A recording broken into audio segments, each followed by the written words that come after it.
People think that you need to be the loudest voice in the room in order to make it in corporate. But really, you just need to lean into your own voice and show up as your most authentic self. I wish I could say this is advice that I gained from years of working in corporate and kind of like I had an epiphany one day.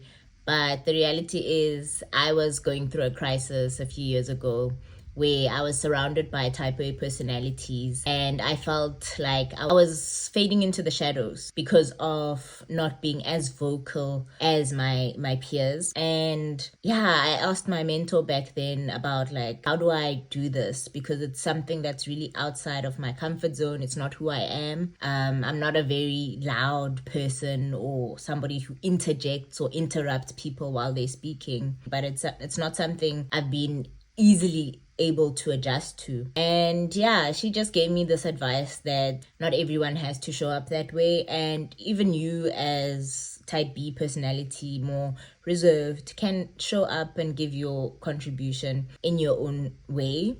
Some of the stuff that she advised was in those Zoom meetings or those Microsoft Teams meetings, be active in the chat. Maybe you can like write something in the moment in the chat and have the conversation there or raise your point there. Another advice was, if you're more a person who needs to digest information and do some introspection before you give your opinion, you could totally do that as well. Sending a follow-up via email or Slack where you can share your thoughts and have people have that like async back and forth on your feedback. So yeah, that really opened my eyes on the different ways you can show up in these types of situations.